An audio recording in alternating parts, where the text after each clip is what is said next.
En Roma, lo decíamos al principio, cada vez hay más colas para despedirse de ese Papa jesuita, de Francisco. Fieles católicos, peregrinos, turistas, ciudadanos de a pie, ciudadanos que están en Roma. Tanta gente quiere darle el último adiós, Marta, que el Vaticano ha tenido, de hecho, que ampliar el horario de visitas. Sí, ayer tuvo que hacerlo, tenía que haber cerrado a las 12 de la noche y ha cerrado a las 5:30 de esta madrugada porque aseguran no paraban de llegar personas y dicen que hoy harán lo mismo, estarán pendientes y si sigue habiendo colas mantendrán durante la madrugada la capilla abierta. Nos aseguran que hasta la 1 de esta tarde, es decir, en poco más de 24 horas que ha estado abierta esa capilla, han pasado ya 61.000 personas. Ellos están acostumbrados, pero no deja de ser un reto y no solo en fieles o personas que quieren despedirse de él, sino en periodistas. Ayer nos decían que hay 4.000 periodistas extra acreditados, es decir, más allá de los corresponsales que habitualmente ya están en Roma. Y eso era ayer, porque hoy nos dicen todavía siguen viniendo más. Así que es un reto, periodistas, fieles, turistas que llegan, Elena Rubio, de todas partes del mundo. De todas partes del mundo. Aquí estamos en uno de los accesos que hay abiertos a esta hora al pie de la Plaza de San Pedro del Vaticano. Es uno de los laterales, el otro está justo en la otra parte. Vemos que de vez en cuando Protección Civil tiene que cerrar el acceso, lo desvía hacia otro lado porque el flujo es constante. Otra constante, no sé si lo podéis ver, la presencia de periodistas a este lado de la valla, que preguntamos a quienes están haciendo aquí cola, que de dónde vienen, que de dónde son, y nos hemos encontrado de todo. Peregrinos que vienen de Rusia, gente de China, muchos españoles, gente de India, en fin, anécdotas de todo tipo, como un grupo de españoles, por ejemplo, que nos contaban que habían venido desde Zaragoza en coche porque es imposible en este momento, casi imposible conseguir un vuelo para venir a Roma. Las horas pasan, pero el fervor por despedir al Papa Francisco continúa. Durante toda la noche y la mañana de hoy, los fieles no dejan de llegar a la Plaza de San Pedro en una marea humana que ha tenido que esperar largas colas, incluso de madrugada. Ya son pues como 2-3 horas. Tengo 2 niños y tengo que esperar y quieren verlo también ellos. 2 horas. 2 horas. ¿Están preparadas para esperar más? Sí, porque venimos a saludar al Papa tal vez por la última vez.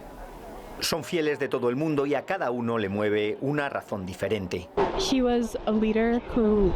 Era un líder que realmente amaba a la gente y yo creo que quería extender ese mensaje de amor verdadero y compasión, dice Lagna, una estudiante estadounidense. Era el Papa de mi era, asegura Mark, un fiel filipino, que espera su turno con el rosario en las manos. Graziana cuenta que es una emoción muy fuerte, que le rompe el corazón, pero que a la vez es un sentimiento bello que le da paz interior. Otros destacan su vertiente humana. Papa maravilloso. Fue un papa maravilloso, bueno, inteligente. Creo que fue un papa realmente bueno, dice David, que ha venido desde Eslovaquia y como muchos de los que han pasado hoy por la capilla ardiente de Francisco, le agradece su cercanía a los fieles. En definitiva, que haya sido un papa para el pueblo. Pues hoy hemos conocido más detalles sobre los últimos momentos con vida del Papa. Lo ha contado Sergio Alfieri, que es el médico que le atendió durante su hospitalización en el Hospital Gemelli, en una entrevista exclusiva para la RAI, para la radiotelevisión italiana. Cuando Alfieri llegó a la residencia de Santa Marta, ha contado, el pontífice ya estaba en coma y dice que murió sin sufrir. Se vieron por última vez el sábado pasado. En ese encuentro le dijo que había vuelto a trabajar y que se encontraba bien, pero el lunes a las 5:30 de la madrugada le avisaron de que estaba muy enfermo. Sergio Alfieri tardó 20 minutos en estar a su lado como lo había hecho durante los últimos 4 años. Ha sido el jefe de su equipo médico hasta el final. Entré en su habitación y tenía los ojos abiertos. Noté que no tenía problemas respiratorios y luego intenté llamarlo, pero no contestó. No respondía a los estímulos, ni siquiera a los dolorosos. En ese momento comprendí que no había nada más que hacer. Estaba en coma. Era ancora vivo, pero era en coma. Por eso decidieron que no valía la pena trasladarlo al hospital.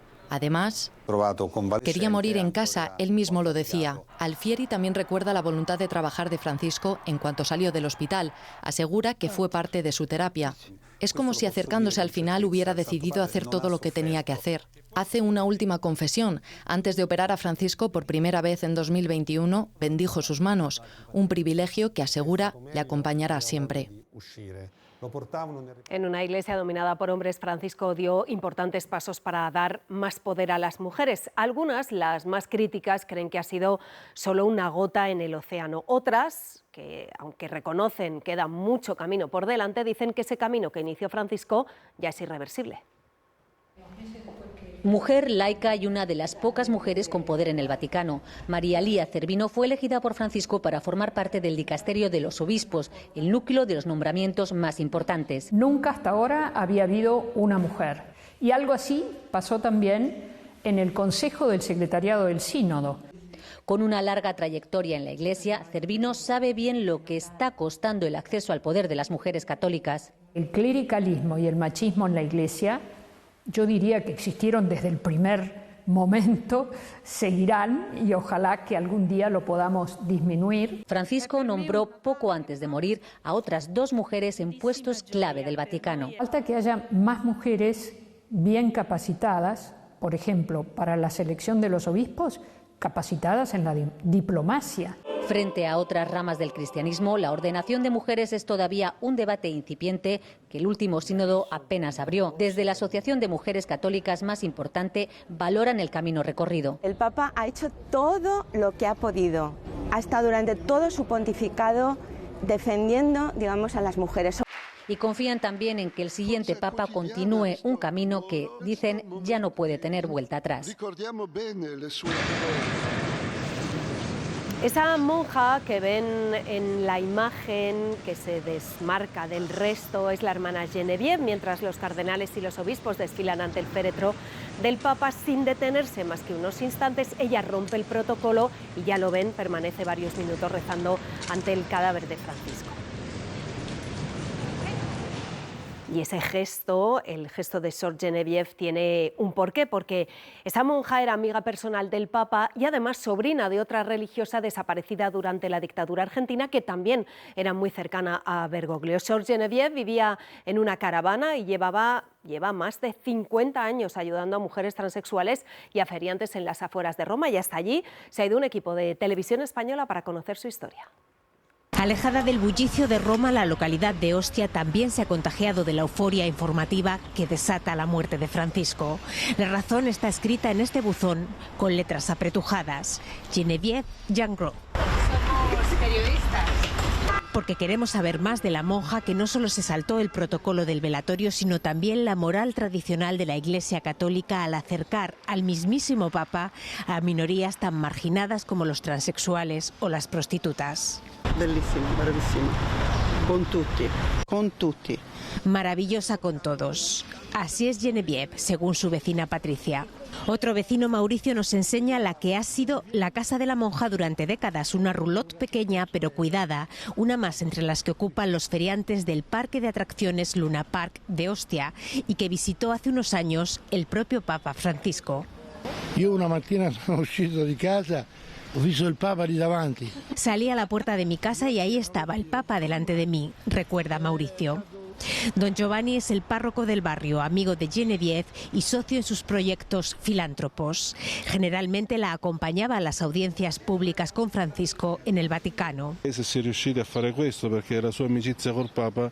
Eso hay que agradecérselo. Su amistad con el Papa ha permitido que muchas personas se sientan por primera vez bajo el cobijo de la Iglesia y no bajo su juicio, dice don Giovanni. Geneviève Jangro ya no vive en Ostia, pero aquí todos la recuerdan por su bondad, por su buenísima disposición y sobre todo por ser un puente capaz de unir dos realidades hasta ahora muy alejadas: los colectivos más marginados y el Papa de Roma. Bueno, pues vamos a acercarnos ahora a un lugar de Roma, una sastrería que abrió sus puertas a finales del siglo XVIII y que desde entonces viste a los papas y a los miembros del clero romano. Pío XI fue el primer papa que vistió sus prendas y allí acuden Raquel González desde sacerdotes a cardenales. Sí, hay que saber encontrarla, porque está en pleno centro de Roma, entre un montón de callejuelas, pero finalmente llegas hasta esta plaza para encontrar esa sastrería, Ganmarelli, que como decís llevan más de 200 años vistiendo al clero de Roma, del Vaticano y muy especialmente a papas. Al menos han vestido a 8 papas, Juan XXIII, Benedicto XVI, Juan Pablo II y por supuesto al Papa Francisco. También lo que nos dicen aquí es que de momento no tienen ningún encargo inminente de cara al funeral o al cónclave, pero sí queremos enseñaros este escaparate porque lo tienen en señal de homenaje y de respeto al Papa Francisco. Solamente muestran el solideo blanco y una figura de la Guardia Suiza que sigue velando por la tranquilidad del pontífice. Cuando uno entra en Gammarelli, la primera palabra que viene a la mente es tradición. Es sin duda una tienda única. En el taller del fondo llevan más de 200 años confeccionando trajes para el clero, sacerdotes, cardenales, arzobispos y especialmente papas. A Juan Pablo II le vimos muchas veces con sus diseños. También antes del cónclave que eligió a Francisco cosieron 3 trajes para el estreno del nuevo Papa en distintas tallas, pequeña, mediana y grande, porque el nombre estaba por decidir. Esta vez no han recibido ningún encargo. The Vatican informed us that they don't need the 3 vestments that we usually make for the new Pope because they already have everything. Religiosos de todo el mundo pasan por aquí. Hoy encontramos al diácono de León, que ha encargado un alba sacerdotal. Me toman las medidas, me dicen cuándo me lo van a enviar y dentro de 4 semanas lo tendré en España. Otros se conforman con pequeños recuerdos. ¡Qué regalo, eh! ¿Unos calcetines? Sí, nera. ¿Qué tienes de especial? Es Gammarelli.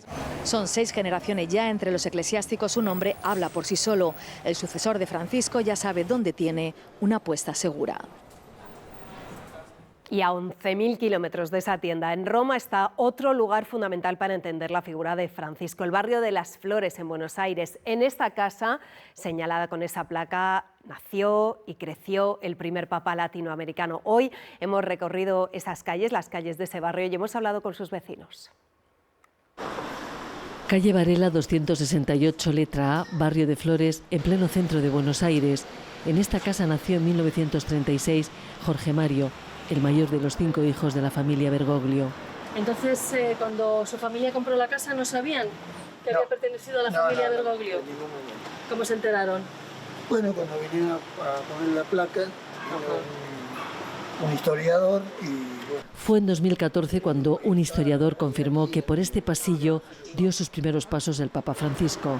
En 1997 los padres de Hilario la compraron y ahora viven sus hijos y sus nietos.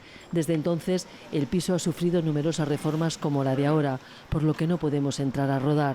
Era muy antiguo, tal es así que los enchufes no eran embutidos, estaba todo por afuera, cablerío, todo eso. A pocas manzanas de la iglesia de San Antonio, el párroco de entonces fundó un club de fútbol para sacar a los chicos de la calle y utilizó los mismos colores del manto de la Virgen, azulgrana, para las camisetas de su nuevo equipo. El San Lorenzo, del que el joven Bergoglio se convirtió en todo un hincha, afición que continuó en el Vaticano. Que encima sea tan futbolero y hincha tan arraigado con ese amor como lo fue con San Lorenzo, es increíble. Este vídeo es de antes de que el padre Bergoglio se convirtiera en papa. En el mismo púlpito que ahora el párroco de San Antonio pide un aplauso para despedir a su vecino más internacional.